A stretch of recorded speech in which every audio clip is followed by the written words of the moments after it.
하나님의 일하심의 여정을 살펴보는 두 번째 시간으로 여호와의 군대 출현이라는 제목으로 말씀을 나누려고 합니다.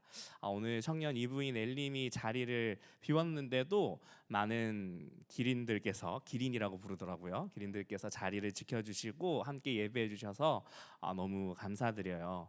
원래 한 27살 넘어가는 어르신들은 꽃놀이가 조금 필요해요. 혹시 엘림 안 가고 남아 계신 분 쓰세요? 죄송합니다. 여러분 처치해 주세요. 네, 여러분 옆에 있는 분들을 향해서 한번 바라봐 주세요. 같이 꽃놀이 가고 싶으셨을 건데, 소풍 가고 싶으셨을 건데 얼마나 했을까요? 근데 제가 봤을 땐 길에 여러분들은 안 가도 될 것 같아요. 이렇게 인사할까요? 너는 꽃이야. 왜 안 해요? 해주세요. 너는 꽃이야. 우리 찬양도 같이 부르는데, 네. 우리 시험 기간임에도 불구하고 우리 하나님 앞에 예배하며 이 시간 함께 나아가셨으면 좋겠어요. 여러분, 군대 하면 혹시 뭐가 떠오르세요? 아마 그 길에 계시는 분들 중에 군대를 아직 안 가신 분들은 두려움에 휩싸여 계실 겁니다. 죄송해요. 나는 끝났거든요. 근데 갔다 오신 분들은 아마 제가 어떤 마음인지 공감하시고 일장 연설을 아직 갔다 오지 않은 분들에게 해주실 수 있을 거예요. 근데 그런 거 말고요. 이런 거 있잖아요. 좀 이제 혹은 중국이나 북한에 열병식을 하는 이런 군대 모습이 떠오를 수도 있겠고, 요즘에 K 방산 그래가지고 최첨단을 달리는 한국 군대의 위용 이런 것도 떠올릴 수 있고, 혹시 본인의 군대 생활을 생각하면서 부조리와 오합지졸의 군대 모습을 떠올릴 수도 있고, 여러 모습을 떠올릴 수 있을 것 같아요. 근데 제가 얼마 전에 넷플릭스의 워머신이라는 그 영화를 봤어요. 그 스포일러까지는 하지는 않을게요. 근데 한 주인공이 이렇게 특수부대 그 레인저가 되기 위해서 훈련을 받는데 엄청 힘들어요. 최고의 부대다 보니까 엄청 힘들어요. 그래서 끝까지 해가지고 결국은 이제 레인저가 되고 이야기를 풀어가는 그런 이야기거든요. 많이 힘들어요. 근데 그런 걸 보면서 군대라고 할 때 앞에 어떤 이름이 붙느냐에 따라서 이게 진짜 멋있는 군대인지 아니면 오합지졸인지 보기에만 그럴듯한지 좀 생각하는 게 달라질 것 같아요. 근데 오늘 성경에 여호와의 군대라는 말이 등장을 합니다. 하나님의 군대, 여호와의 군대. 그리고 우리를 하나님 뭐라고 부르시죠? 하나님의 자녀라고도 부르시지만 여호와의 군대라고도 부르시거든요. 굉장히 이 말을 들으면 가슴 뛰지 않나요? 특히 성경에서는요, 지금 성경의 저자가 하나님의 백성들 사람들을 향해서 최초로 여호와의 군대다라고 부르는 장면이 이 장면입니다. 물론 앞서서 창세기에 그 야곱이 자기 형 에서를 만나기 위해 되돌아올 때 이제 하나님의 군대를 만났다 그러는데, 그건 야곱 본인의 천사들을 본 고백인 거지, 성경의 저자가 하나님의 백성을 향해서 여호와의 군대가 나타났다라고 얘기를 하는 건 이 출애굽기 12장이 가장 먼저 등장하는 얘기예요. 근데 이 여호와의 군대라고 하니까 굉장히 가슴 뛰고 멋지고 사명감이 가득해져서 무언가 해낼 수 있을 것 같은 느낌이 드는데, 성경의 본문을, 여러분 성경 펼쳐 놓으셨다면 본문을 한번 보시겠어요? 12장에 보면은 37절에 이렇게 출발을 해요. 장정 60만이 있는데 유아 외에 보행하는 자, 그래서 남자가 60만 명이다 이렇게 합니다. 그럼 여기에다가 이제 여자도 포함을 하고 이제 어린이들도 포함을 하고 노년도 포함을 하고 해가지고 보수적으로 잡아서 출애굽한 사람들이 한 200만 정도 되지 않을까라고 신학자들이 계산을 해요. 여기에 딸려 나오는 사람들이 그 다음에 뭐가 나오냐면 수많은 잡족. 잡족이라고 표현하니까 좀 경멸적인 표현인 것 같은데 옛날 표현이라서 그렇지 경멸적인 표현은 아니고, 수많은 민족들이 이집트에서 같이 노예 생활을 하던 수많은 민족들이 이스라엘과 함께 나였다. 그래서 많은 민족으로 이해를 하시면 돼요. 거기에다가 양, 소 같은 가축들도 있고요. 39절에 보면은 쫓겨났대. 그래가지고 반죽을 하다가 만 거예요. 쉽게 해서 머릿속에 그림을 그리면서 생각을 해보세요. 빵을 아직 못 만들었어요. 그래서 그릇에다가 반죽을 담아가지고 들고 나와서 지금 중간중간에 급하게 불 피워가지고 이제 누룩 같은 것도 못 넣고 비스켓처럼 대충 구워가지고 먹어야 되는 그런 상황인 거예요. 여러분, 이 정도 느낌이면은 어떤 느낌이냐면 여호와의 군대라기보다는 뭐에 좀 더 가까워요? 피난민의 행렬에 좀 더 가깝지 않아요? 그렇죠. 피난민이에요. 지금 수레에 가축에 어린아이들의 수많은 민족에다가 심지어는 급하게 야 너네 빨리 가버려 라는 상황에서 쫓겨나오다시피 해가지고 피난민 같은 행렬로 군대, 중국이나 북한의 군대처럼 오와 열을 칼같이 맞춰서 나오는 이런 상황도 아니에요. 완전히 피난민 행렬인데 하나님은 이들을 보면서 여호와의 군대라고 부르십니다. 그럼 하나님은 왜 이 피난민 같은 이 무리들을 보면서 군대라고 부르실까요? 이 사람들이 나중에 하나님이 멋지게 딱 군대로 준비를 시키셔가지고 지금의 모습이 아니라 멋지게 군대를 준비를 시키셔서 가나안 땅을 정복할 진짜 하나님의 군대로 훈련을 시키셔서 그래. 이렇게 생각을 하면 굉장히 믿음이 탁월하고 안목이 좋은 건데 아쉽게도 조금 핀트가 어긋났어요. 자, 여러분, 이 장면은요 지금 이집트에서 출발은 했는데 아직 홍해는 건너지 않았어요. 아직 홍해는 건너지 않았거든요. 근데 이 사람들이 진짜 피난민 같은 게 뭐냐면 이집트 군대가 파라오의 전차 부대가 쫓아오잖아요. 그러니까 어떻게 해요? 우와, 우리 다 죽게 생겼어. 이 상황이 벌어지잖아요. 근데 어떻게 해주세요? 하나님이 이들을 보호하시고 하나님이 이들을 대신해서 싸우셔가지고 이 모든 이집트의 전차 부대를 홍해 가운데 다 물에 덮어버리십니다. 물론 이후에 가나안 땅에서 계속해서 이스라엘 백성들이 전쟁을 치르고 해가는 장면들이 있기도 하지만요, 사실 여러분 여리고성은 어떻게 정복했어요? 이스라엘 백성들이 가나안 땅 맨 처음 들어가서 여리고하고 전쟁을 하는데 최고의 최첨단 무기 같은 거 준비를 해가지고 우리 진짜 잘 싸워요 하고 여리고성 무너뜨렸어요. 진짜 말도 안 되게 땅 밟기 하면서 여리고 뺑뺑뺑뺑 돌면서 마지막에 나팔 불어가지고 갑자기 무너졌잖아요. 하나님이 이스라엘 백성한테 얘기하고 싶은 건 너네의 힘과 능력으로 강해져가지고 이집트를 이기고 가나안 땅을 이기고 하는 그런 게 아니야. 너네가 싸워야 될 대상이 사람이 아니야. 이 눈에 보이는 싸움들은 너네가 직접 하는 것처럼 내가 동참은 시키는데 사실은 내가 싸우는 거다. 이걸 하나님이 출애굽 1세대가 홍해를 건널 때도 보여주시고 두 번째 요단강을 건너 여리고 갔을 때도 똑같이 보여주시는 거예요. 그러면 도대체 왜 이스라엘은 이 이집트하고도 싸우지 않고 정복해야 될 가나안하고도 이 싸우는 것도 사실 하나님이 다 싸우시는 거라면 이들을 왜 군대라고 부르실까요? 싸우지도 않는데. 자, 여러분, 군대는요 100% 소비 집단입니다. 경제적으로 뭔가 생산적인 일을 하지 않아요. 군대가 주둔하고 있으면 얼마나 소비를 많이 하는지 그 지역이 경제 발전을 하잖아요. 군인들의 소비 때문에. 완전히 그래요. 근데 군대가 그렇게 소비 집단이면은 사실 국가적으로 봤을 때 굉장히 낭비란 말이에요. 그럼 군대를 왜 조직을 해가지고 수많은 돈을 들이고 그렇게 많은 돈을 들여서 이제 군대 물자를 생산을 하고 기술을 개발하고 무기를 만들어서 군대를 유지를 해야 되는 걸까요? 적이 있으니까 그런 거죠. 적과 싸워야 되니까, 우리를 지켜야 되니까 그렇게 생산적인 경제적 효과가 하나도 안 남에도 불구하고 국가는 군대를 유지를 하는 거예요. 마찬가지로 하나님이요 이 이스라엘 백성을 광야로 데리고 갑니다. 이스라엘 백성이 광야에서 살아본 적이 없어요. 그 당시에 최고로 발달한 이집트에서 살아가다 보니까 광야에서 무언가 할 것도 없습니다. 심지어는요 성경을 꼼꼼하게 읽어보면 하나님이 광야에서 야 너네 농사 짓지 마, 너네 포도나무의 소사물 같은 거 먹지 마, 너네 옷이랑 신발 하나도 안 헤어져, 그거 해 입을 필요가 없어, 노동을 멈춰버리십니다.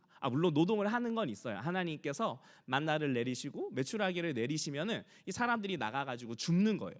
근데 이것도 조금 이상하지 않아요? 생각해볼게 되게 재밌어요. 하나님이 그냥 항아리 같은데 아침에 탁 자고 일어나면은 짠 하고 채워 놓으시면 좋은데 길가에다가 밖에다 확 뿌려놓고 나가서 너희가 주워라 이렇게 시키시거든요. 지금 하나님은 하나님의 군대로서 광야에서 이스라엘 백성들을 훈련시키시고 있는 겁니다. 근데 여러분, 그럼 이스라엘 백성들이 광야에서 하나님의 군대로 훈련이 되어가는 과정에서 군대로 훈련을 하면은, 여러분 군대 갔다 오신 분들은 훈련소 가면 뭐부터 해요? 줄부터 열심히 서죠. 그 다음에 이렇게 총기류 다루는 거 하고 수류탄 던지기 하고 화생방 훈련하고. 지금도 비슷한가요? 옛날에 해가지고 가물가물한데 큰 차이는 없죠. 뭐 그런 거를 해요. 가장 기초적이고 중요한 거 먼저 다루거든요. 그러면 이스라엘 백성들한테도 가장 기초적이고 중요한 거 다뤄야 돼요. 하나님이 광야에서 하나님의 군대로서 그 모든 생산 활동을 멈춰버리시고 하나님의 군대로 부르기에 적합한 목적과 방향에 맞게 훈련을 시켜 나가십니다. 그럼 기억하실지 모르겠지만요, 제가 지난달에 여러분과 말씀을 나눴을 때 하나님께서 창조의 원리에 따라서 우리에게 사명을 주셨다 그랬어요. 그래서 하나님이 세상을 창조하실 때 질서가 없는 것에 질서를 세우시고 의미가 없이 텅 비어 있는 공허한 것에 하나님이 선한 것으로 채우셨던 것처럼 하나님이 그렇게 우리도 세상에 질서가 없는 것에 질서를 세우고 선한 것이 없는 것에 선한 것을 세우는 바로 그 하나님을 보여주는 사람이 되어야 되는 게 하나님의 뜻이라고 얘기를 했습니다. 자, 바로 이것을 위해서요, 아담과 하와가 에덴 동산에 있었어요. 아담과 하와가 에덴 동산에 있을 때, 자, 하나님이 맨 처음 세상을 창조를 하셨거든요. 그러면 하나님이 이 세상을 경영하는 걸 하나님께서 창조하신 그 첫 인류에게 맡기셨는데, 재미있는 건, 자, 이 세상 다 다스려라 이렇게 하지 않으시고 에덴이라는 곳에 이 동산을 창설하신 다음에 거기에 두세요. 그래서 거기에서 뭘 하냐면 동산을 거니시는 하나님과 함께 안식을 먼저 누립니다. 하나님께서 이 세상을 창조하셨을 때 사람을 언제 창조하셨어요? 맨 마지막 날에, 심지어 맨 마지막에 창조를 하셨죠. 그럼 오늘날 우리는 시간이 저녁 12시가 되면은 이제 하루가 지나가고 그 다음 날로 넘어가는데, 고대인들에게 있어서는요, 그렇게 시간의 개념이 철저하게 될 만큼 그 시간을 측정하는 게 발달되지 않았거든요. 그래서 어떻게 하냐면 해가 지면 하루가 끝난 거예요. 그 조이 선교회라는 출판사에서 나온 신의 열애라는 그 기독교 소설이 있어요. 굉장히 판타지 같은. 근데 이 소설에서 뭐 좀 하나님께서 자신의 백성을 어떻게 사랑하시는지를 표현을 하는데, 이 장면을 그렇게 표현합니다. 하나님께서 사랑하시는 신부 같은 인류를 만들어 놓고 마치 극장 같은 걸 준비를 한 거예요. 이벤트를 준비하듯이, 프로포즈를 하듯이 다 어둡게 만들어 놓은 거예요. 사람이 맨 처음 창조되고 난 다음에 본 건 일단 어둠인 거예요. 왜냐하면 창조 맨 마지막이니까 어둠인 거예요. 그 소설에서 이렇게 표현을 해요. 그러고 난 다음에 그 다음 인간이 맞이하는 첫 번째 날은 장막이 걷어지고 하나님께서 모든 것을 창조하신 창조 세계를 아담과 하와에게 짠 하고 보이시면서 하나님과 안식을 누리는 걸 사람에게 맨 먼저 선물로 주시는 겁니다. 이제 사람은 뭘 하냐면요, 하나님과 함께 안식을 누리면서 자신을 창조하신 하나님을 배우는 거예요. 그러면서 어떻게 해요? 하나님의 뜻대로 세상을 경영하고 다스리고 세워가게 돼 있어요. 근데 아담과 하와가 어떻게 됐어요? 죄로 인해 이 낙원에서, 동산에서 쫓겨나게 됩니다. 쫓겨나고 난 다음에 성경을 보면 이렇게 있어요. 다시 사람이 에덴 동산으로 돌아가 가지고 생명나무의 열매를 못 먹게 하기 위해서 그 두루 도는 불칼과 같은 것으로 동산 입구, 동편의 입구를 지키게 했다라고 얘기가 나오거든요. 이 어떤 모양인지는 우리가 거의 판타지적으로 상상을 해야 돼가지고 그림이 잘 안 그려지지만 분명한 건 있어요. 고대 사람들한테, 물론 오늘날 우리한테도 마찬가지지만, 칼과 사람의 몸을 절단할 수 있는 칼과 완전히 소멸시켜버리는 불은 굉장히 유용하지만 두려운 도구입니다. 그런데 여러분, 하나님께서 사람이 죄 가운데 있도록 내버려 두지 않으시고 어떻게 하시냐면 이 광야에다가요, 다시 그 에덴과 같은 모습을 재현해서 두시고, 죄로 인해 하나님과 함께 안식을 누리지 못하고 떠나버렸던 인간을요, 이 광야 가운데서 에덴을 재현하시는 것을 두셔서 다시 사람과 하나가 되게 하려고 하세요. 그게 바로 성막이에요. 사진을 보여주시겠어요? 두 번째 슬라이드예요. 이거는 제가 아까 설명하고 싶었는데 넘어갔어요. 시험 기간이라서 길게 하면 안 되잖아요. 자, 그래서 이 성막을 이 12지파 한가운데다가 딱 두시는데, 자, 성막의 정문을 열고 딱 들어가면은 제일 먼저 뭐가 보이는 줄 알아요? 한가운데 번제단이 보여요. 이 번제단에다가 뭘 올려요? 제물을 올려야 돼요. 하나님을 만나기 위해선 죄인이 하나님을 만날 수 없으니까 자신의 죄를 대신하여 죽을 제물을 여기에 올려야 됩니다. 올리려면 어떻게 해야 돼요? 일단 제물을 잘라야 돼요. 그래서 옆에 물두멍, 바다라고 하는 곳에서 이 물두멍에 있어서 그 제물을 잘라가지고 제물의 피랑 이런 걸 깨끗하게 씻어서 번제단 위에 올려서 태워버려요. 마치 에덴 동산에 가는 길이 죄인들에게 돌아가지 못하도록 막혀서 두루 도는 불칼이 있었던 것처럼 번제단이 있어서 칼로 잘리듯이 제물이 잘리고 제물이 올라가서 불에 태워져 버리는 거예요. 그러고 난 다음에 어떻게 돼요? 그럼 성막에 들어갈 수 있어요? 못 들어가요. 못 들어가요. 제사장만 들어갈 수 있어요. 하지만 이렇게 제물의 죽음을 지나 죄를 깨끗하게 해서 하나님과 함께하는 것을 회복할 수 있게 됩니다. 그래서 하나님의 사명을 감당해야 되는, 하나님을 영광스럽게 하고 드러내며 하나님의 선하신 그 질서를 세우고 채워야 되는 하나님의 백성들이 군대로 불리면서 싸워야 되는 게 뭐냐면 바로 죄예요.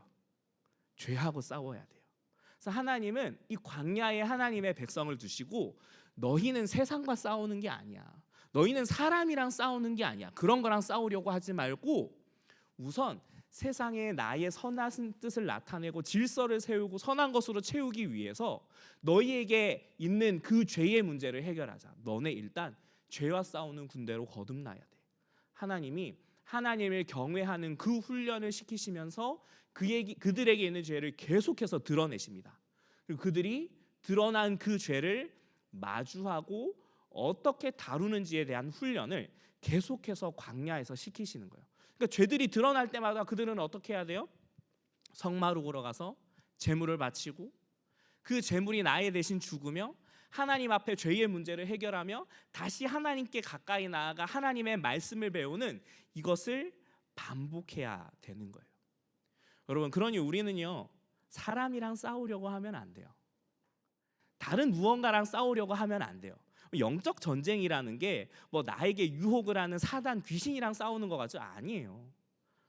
세상에 있는 귀신론의 관점에서 봤을 때 귀신이 물리적인 효과를 나타내 가지고 우리한테 공격할 것 같고 엄청 무섭게 공포 영화 만들고 그러잖아요. 저 공포 영화 잘 못 봐요. 깜짝깜짝 놀래는 거 너무 싫거든요. 근데 사실 그런 게 무서운 게 아니라 뭐가 무섭냐면 내 마음 안에서 하나님의 말씀을 거절하고 하나님의 선하신 뜻을 거절하고 하나님의 질서를 거절하고 하나님께서 미워하시는 것을 사랑하는 바로 그 죄와 싸우는 게 영적 전쟁이에요. 다른 데 있는 게 아니에요. 우리는 바로 그거하고 싸워야 돼요. 근데 문제는 뭐냐면 하나님이 우리를 그렇게 여호와의 군대로, 죄와 싸우는 여호와의 군대로 불러주셨는데 우리한테는 죄와 싸울 능력이 없는 거예요. 그러니까 어떻게 돼요?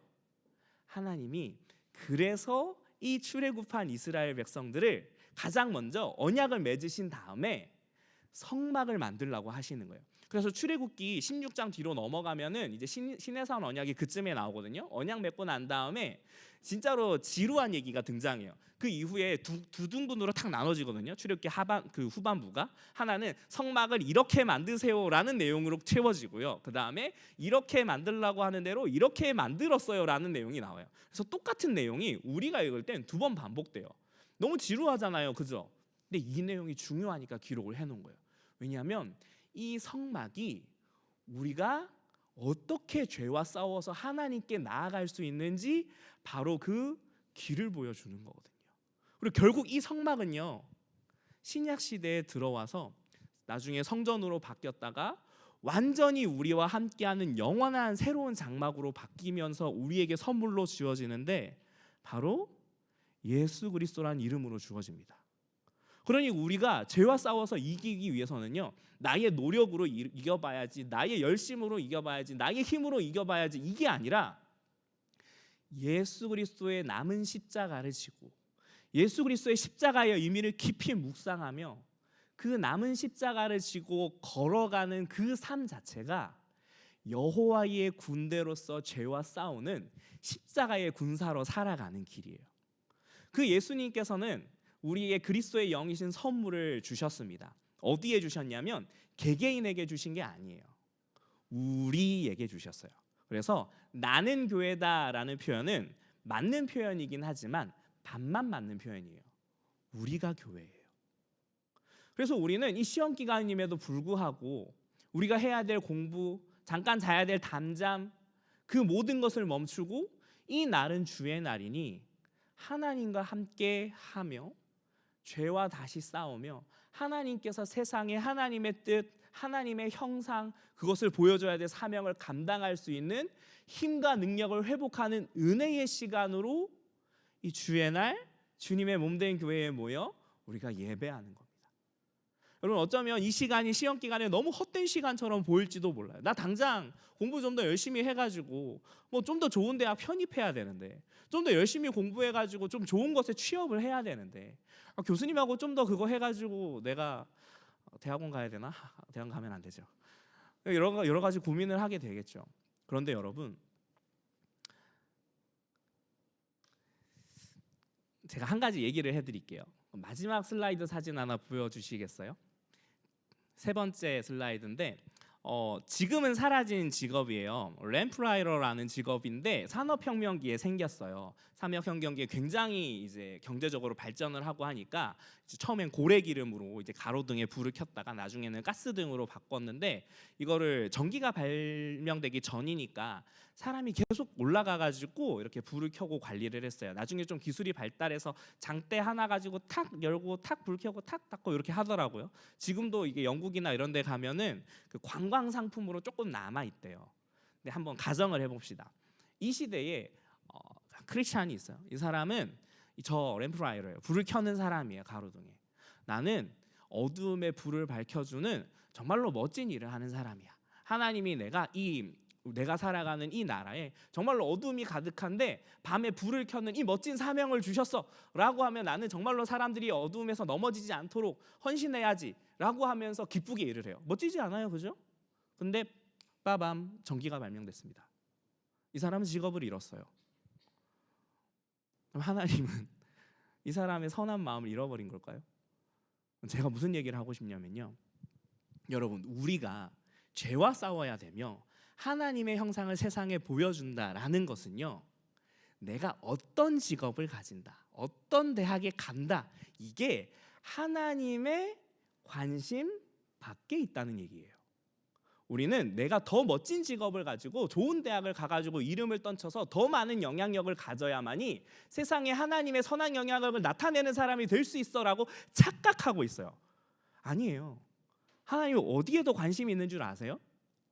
하나님은 지금 우리에게 주어진 삶의 현장에서 하나님의 선한 질서를 세우며 하나님께서 원하시는 그 하나님의 형상을 나타내며 예수 그리스도의 남은 십자가를 주며 죄와 싸워 이겨내기 위해 애를 쓰며 성령에 간구하며 살아가는 그 영적 전쟁을 살아가는 믿음의 삶, 여호와의 군대의 삶을 살아가는 그 순간을 기대하십니다.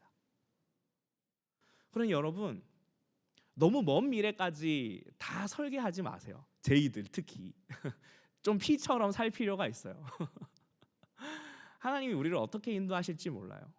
여러분, 특히 지금 AI 시대잖아요. 여러분들의 직업이나 미래가 얼마나 쉽지 않을지 제가 다 미루어 짐작하기가 너무나 어렵고, 저도 참 뭐라고 조언을 해드려야 될지 캄캄하기만 합니다. 그런데 여러분, 낙심하지 마세요. 이 상황 속에서도 하나님이 여러분에게 주목하시는 게 여러분의 직업이 아니에요. 직업은 해봐야 여러분의 전공이랑 상관없이 될 수도 있고요, 정말 멋진 직업이 갔는데 내가 정신적으로 너무 힘들어서 그만둘 수도 있어요. 근데 어느 곳에 있든지 간에 하나님께서 내 눈앞에 보여주신 그 한 계단을 선한 마음으로 밟으며 그곳에서 그리스도인으로 살아가는 것, 그곳에서 죄와 싸우는 것, 그곳에서 무너진 질서를 세우는 것, 그곳에서 하나님의 선한 영향력을 나타내며 살아가는 것, 이것 하나하나를 해가는 게 바로 그리스도인들의 비전이 되어가야 돼요. 비전은 직업이 아니에요. 우리는 말씀을 맺겠습니다. 우리는 죄와 싸우는 여호와의 군대입니다. 그래서 우리는 하나님과 함께하며 하나님을 배워야 돼요. 그래서 절대로 이 주일의 예배를 포기하지 않고 어떤 곳에서도 잠시나마 하나님을 예배하기 위해 애를 쓰며 하나님을 가까이 해야 되며 건강한 주님의 몸된 교회에서 함께 모여 거룩한 공동체를 이뤄가고 함께 죄와 싸우기 위해 애를 써야 돼요.